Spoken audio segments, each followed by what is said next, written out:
after I called every one of my family members in the park and told them that story, then I had to walk back to the house where my friends were. And I walk into the VRBO and I lay down on the floor of the house and I go, I'm dead. And they're like, oh my gosh, are you okay? Like they were actually worried. I'm like, no, I have a really cool story. And then, of course, I told them the story.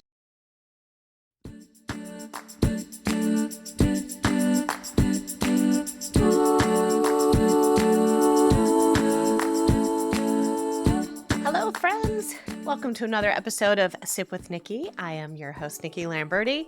If you are a faithful listener, I just want to say hello. I see you, especially if your name is Michelle Reynolds and you are listening in early mornings during your workout in Orlando.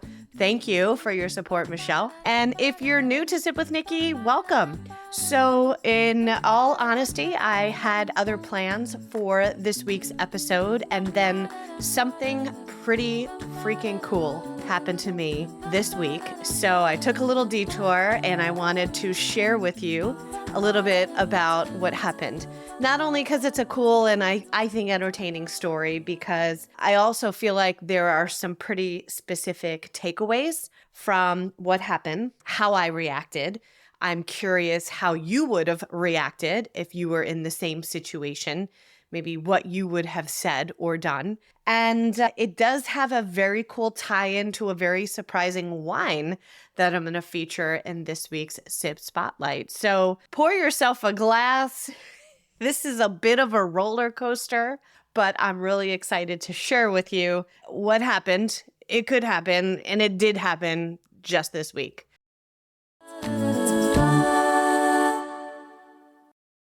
So anyone who has known me for any length of time, whether it's in person or through being a listener on the podcast, you probably know by now that I'm a pretty strong fan of the Dave Matthews Band.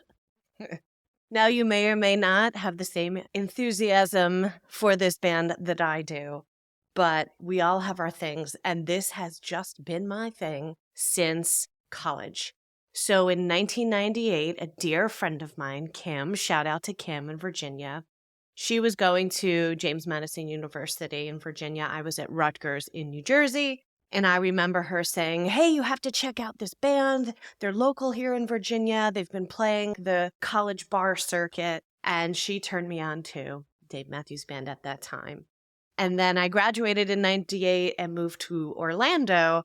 And it was either 99 or 2000 that I went to my first concert in Tampa, the tailgating thing. And that just became what has really been a lifelong obsession with this band. And I don't like to use the word obsessed, but I go to very few other concerts, but yet this is something that I do yearly.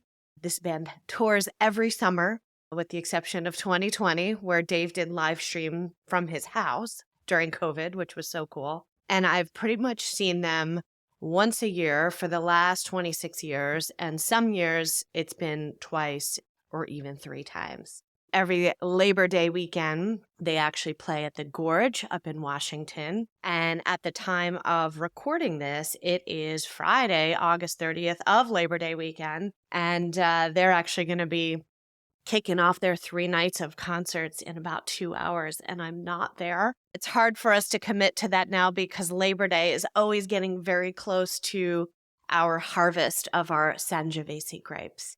So we were able to squeeze in a concert earlier this week. So on Tuesday of this week, we were in Bend, Oregon. Michael and I road tripped it up from here. It's about an 8-hour drive, beautiful drive up through Northern California and over the Oregon border. And this was to be my second concert of the summer. So last month, I was in my home state of New Jersey and got to take my nephew Aiden to his first Dave Matthews concert, which was so cool. So if I was a truly obsessive fan, I would know my number. A lot of times when you meet other Dave fans, they're like, 96, 104, like they know their concert count. I don't know exactly, but I've done my best to try to count. And it's somewhere between 40 and 50, I believe, is where I'm at. So we met our dear friends, Hobie and Justin, Hobie of episode 13, Dr. Hobie Wedler. If you have not heard that episode, go back and listen. Hobie and Justin are even bigger fans than me. This was show like 100 and something for them. So we have started making this yearly tradition of going to Bend, Oregon. And this year we rented a VRBO. And so we arrived on Monday, the day before the concert, drank a lot of wine, had a great dinner at the house. And then Tuesday morning, I always wake up like the morning of the concert. It's kind of like Christmas morning for me. It's that level of excitement and anticipation, and usually a little bit of hangover, like Christmas morning, because we have a lot of lovely wine on Christmas Eve. Well, this Tuesday was no different. Was feeling a little slow to rise in the morning, but got up, made breakfast for everybody, and then I was like, I'm going to go for a walk, and I just needed to get some fresh air. So the VRBO was in a beautiful little quiet neighborhood in Bend. And I just walked out the front door and I was like, I'm not going to pull up a map. I'm just going to walk. I don't think I'll get lost. This is a pretty small neighborhood. And I just started walking through the streets, looking around at the beautiful pine trees around me. And as I get to the end of the street, I can see sort of a block away, there's like a school with kids playing in a big field. So I kind of felt drawn to go that way. Cute little kiddos playing soccer. So I start walking that way. And that led me to then notice there was like a wooden bridge going up and over the river. So the Deschutes River, like Deschutes Brewery, was very close to our neighborhood. I knew it was close. I didn't know it was that close. So I see the entrance to this park and this big wooden bridge that goes up and over the river. So I'm like, oh, perfect. There's a park. Let me walk in there. So I walk into the park and it's this beautiful big park. And there are all kinds of rolling hills and pathways and people biking and walking their dogs, people picnicking. It was probably about 10:30 in the morning. It's a beautiful day. And as I was walking, I just felt great. I felt grateful to be there and to have just found this beautiful place. I'm usually a planner. I'm not super spontaneous with some things. So I didn't map out where I was going. Like I said, I just started walking and kind of took the next turn, and that led me to the next place. So as I'm walking, I'm like, man, this is so great. The weather beautiful, the sky is blue, it's not hot. And I'm just making some laps around this beautiful park, saying hi to different dogs. And as I'm about, 20, 30 minutes into my walk, I have this thought and I'm like, it probably wouldn't be that crazy to see Dave Matthews in this park. Because I've heard stories over the years, and yes, I'm a different fan, Facebook groups and things like that, where people have shared stories of, oh my gosh, like I saw him the morning of the concert in the city where we were going. He was riding his bike and all these different things. And side note here, I've been very patient as a fan for 26 years. I meet people all the time at concerts because that's one of the things I love is the Dave Matthews Band family and community, and the fans, the audience are just always like super chill, super happy. Everybody takes care of everyone, just joyful. It's just always very positive. And so you always wind up talking to people and meeting people before the show. And, everyone's like, oh yeah, I met him this year because I got, the random number came up in the fan club, and I met him this time and I ran into him at the hotel lobby, and so on and so forth. And I've always just been like, I've been very patient. And I've always said that any way that I can meet him, like I will be so grateful. But I am also a little greedy with my bucket list, putting it out there to the universe, because I've always said, I don't want to just like wait in line and take a selfie with him. I mean, that'd be cool and I'd be grateful. But like, if I'm going to go for it, I want to drink wine with Dave. Because what you may or may not know is that Dave Matthews owns a vineyard and winery in Virginia, in Charlottesville, where he lived for a long time, where the band got started. And then he also is the partner in Dreaming Tree Wines, which I had to buy a bottle for today's recording. I am drinking the 2021 Crush Red Blend, also the name of the last song that they played at the concert on Tuesday. I digress. So I've always said, I just, I really want that special time to drink wine and talk about wine with him. So back in the park, I'm walking. I think it wouldn't be so crazy to see him. He's been seen, running and walking in places before the show. And as I have this thought, I look up, and this is far away still. This is probably at least 50 yards. I always measure by football field, at least 50 yards, maybe 75. There's a guy by himself jogging on the path in a black shirt, black shorts, and he's jogging, and he's jogging towards me. And I go, well, now my brain is playing tricks on me and my eyes are playing tricks on me because now I've convinced myself that that guy looks like Dave Matthews coming towards me. And then he's coming closer and he's coming closer. And I'm like, holy shit, that is Dave Matthews coming towards me. So I'm walking, he's running, and I have, after confirming that it was him, I don't know how many seconds going through my mind. And I've always said, like, if I ever did have an encounter, I would not be the person to, like, interfere or interrupt. I was, I want to be respectful and not be like, can I take a picture? Even though that's how I'm feeling. So I did not stop him. And right as he is running past me, here are the words that came out of my mouth, not planned. I said, hello, sir. I know you. I'll see you tonight. And he looks me dead in the eye, Dave and I, eye contact locked. And he smiles and he says, thanks. And he gives me a little wave and he keeps running. So first of all, what are the odds that I would be on that path and he would be on that path and all those things had to happen for that interaction to organically happen, right? I mean, that in itself is crazy. But the fact that moments before I was thinking, it wouldn't be so crazy to see him here. Now, I am not super woo-woo, hippy-dippy. I'm probably a little more spiritual than religious these days, but I always do kind of believe that the universe is doing its thing. But I truly feel like I manifested this. Take it for what it is. You may think I'm crazy, but I have been replaying this in my head since Tuesday. Today is Friday.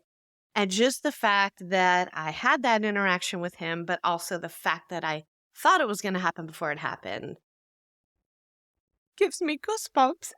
And then it makes me emotional because it was pretty freaking cool, right?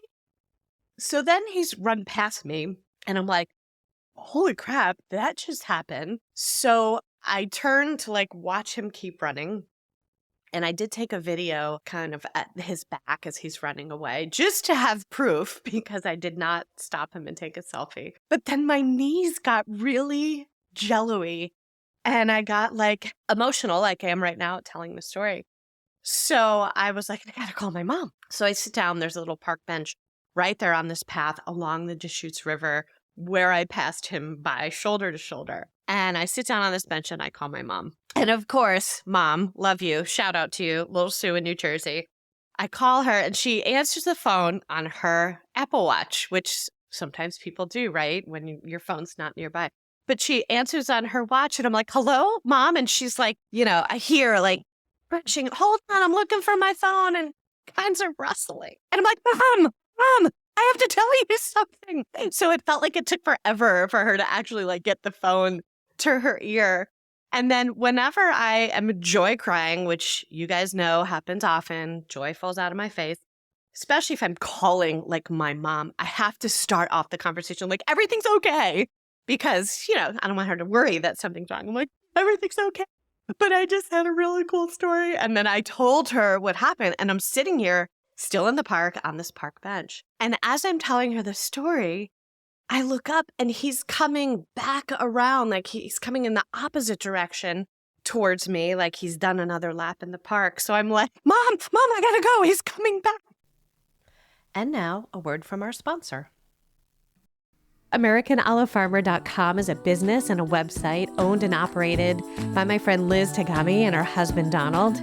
They live up in Corning, California, and I recently had Liz on the podcast where we got to taste some of her delicious olive oils, both the Arbequina and Ascalano varieties, and they're grown and made right here in California. Well, the oils were really just the tip of the iceberg because if you check out her website, you'll see that they import gorgeous balsamic vinegar from Modena. In fact, one of them uses 3 of my favorite Italian wine grapes as the base of the vinegar: Trebbiano, Lambrusco, and Sangiovese. I can't say that without singing. And while on their website, if you sign up to stay in touch, you'll receive their newsletter and you'll get the fantastic recipes that Liz and Donald have created using their beautiful products. I'm so excited to introduce all of you to American Olive Farmer, and Liz has kindly created a discount code for our listeners. Use the code SIPWithNikki, capital S, capital W, and capital N, SIPWithNikki, for $10 off your order, and that can be anything from the site, whether it's delicious olive oils, vinegars, or even gifts. I mean, you can send someone an olive tree as a gift. How cool is that? Check out AmericanOliveFarmer.com and support this fantastic, small, California-based, woman-led business. You can even set up an olive oil subscription. Go, check it out. You're welcome. And now, back to our show.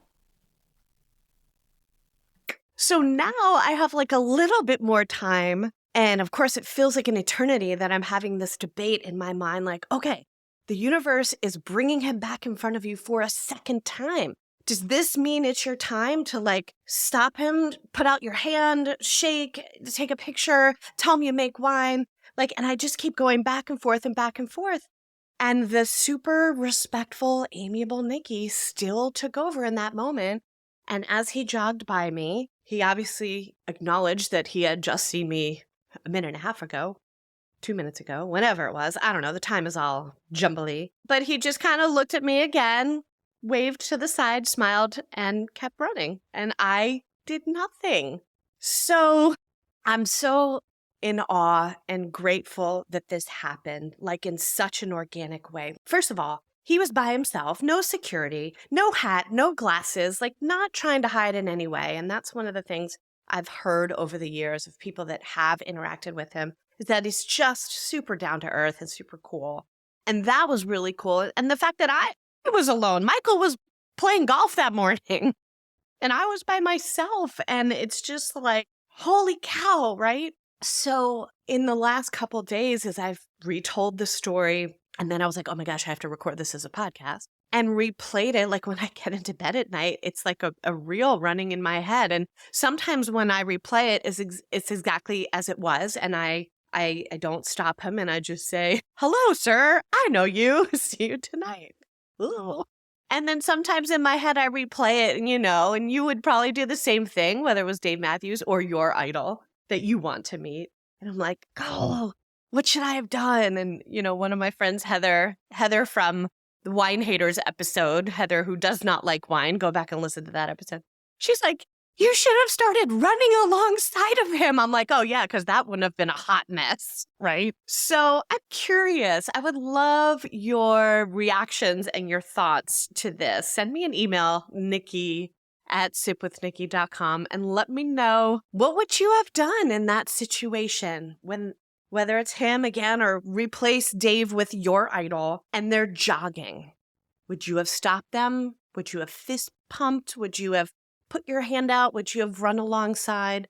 Or would you have just left the phone in your pocket and just had that beautiful organic moment that the universe clearly orchestrated?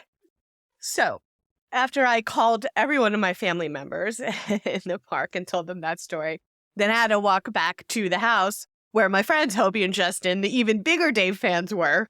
And I walk into the living room of the VRBO and I lay down on the floor of the house and I go, I'm dead. And they're like, oh my gosh, are you okay? Like they were actually worried. I'm like, no, I have a really cool story. And then, of course, I told them the story. So anyway, we went to the show that night on the river. It was phenomenal.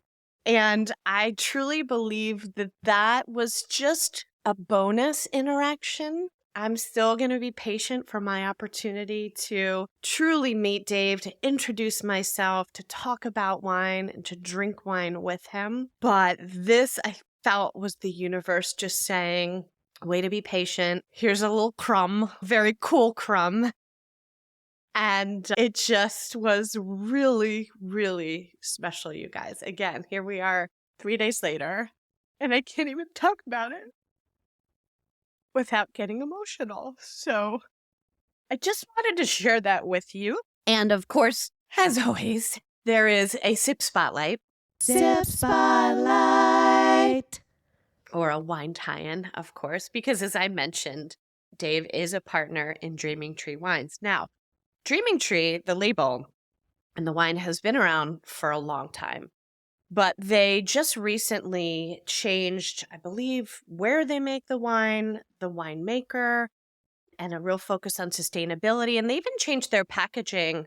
So I bought a bottle today in preparation of this recording, and some concert venues will sell it at his show. Like when we were at the show in New Jersey last month, they actually will sell you like a full bottle in a carafe and buy the rosé and then just drink it throughout the show. So that's the one time I will typically enjoy it. But usually it's something that I drank earlier on in my 20s, early 30s, before I was really, really a wine nerd, and then just have gotten away from it, drinking other things. So it was fun to go into the store. I actually found it in Target here. This is the Crush, which is the red blend. It was $13.99. And I love the new packaging. So one of the things I notice and I appreciate is they've gone away from the foil capsule on the top. And that is something that a lot of producers are sort of examining, just because it's an extra piece of landfill and carbon footprint. And is it really necessary to get a wow packaging? But on the old packaging on the foil, they had the lyric from the song Dreaming Tree printed on it. And now they've just replaced it with like just a little sticker around the neck. And it says, "Long before these crowded streets, here stood the dreaming tree." So again, that's a Dave song.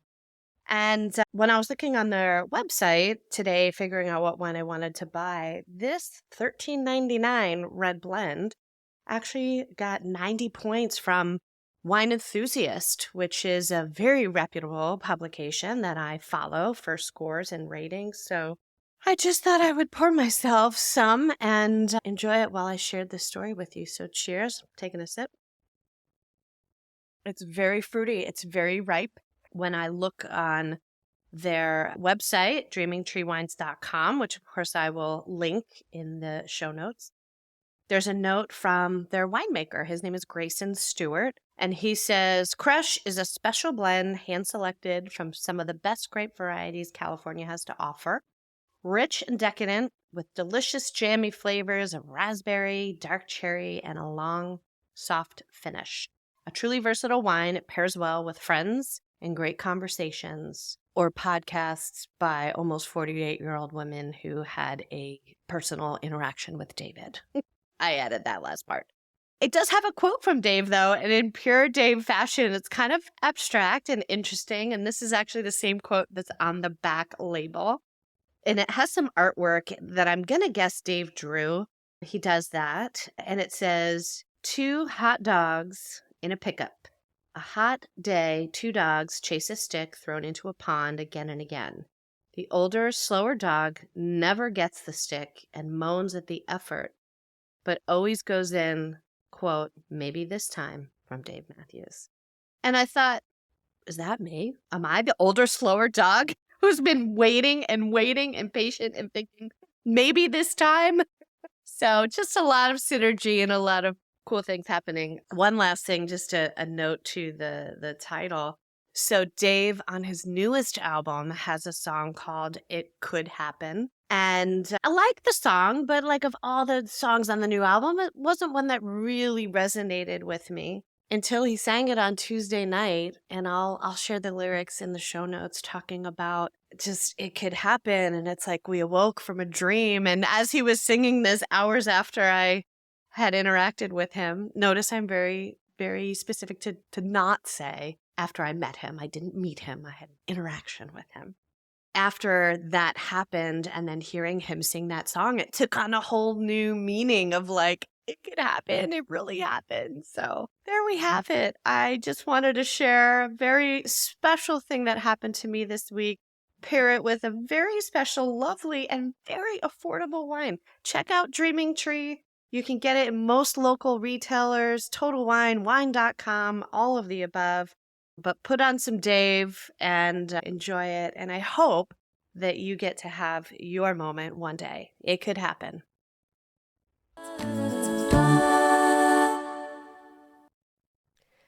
So I'd play the song for you right now, but music rights and podcasts and all of that. And I got to keep in good spirits with Dave and his people so that our real and true wine-filled meeting happens one day. And one of the things I always love, P.S., about Dave lyrics is it reads like poetry. Oh, but it happened, and you did. Everyone laughing and dancing. How it happened. What a trip. And when we woke up as if we were dreaming. How it happened. Everything fit. Looking back, it's hard to believe it. I mean, goosebumps. So I'm serious. Please send me an email, Nikki, Nikki, @sipwithnikki.com. What would you have done? Did I do the right thing? I would love to know what people think. And also check out dreamingtreewines.com. Today's sipper was the Crush 2021 Red Blend. Yummy, fruity, jammy, spicy, delicious, with cheese especially. If you have a Dave fan in your life who you think would get a kick out of this story or just enjoy something fun and entertaining, please share this episode and any others. It's super easy to share when you're listening. There's an arrow that will literally allow you to create a text message if you're listening from your phone, and share it with someone that you think might like to listen along. And finally, if you'd like to be an angel and support the podcast, I would be ever so grateful. And that's helpful to cover the operating cost of putting out this magical, emotional content for you every week. Thanks so much for listening. And as always, sip well.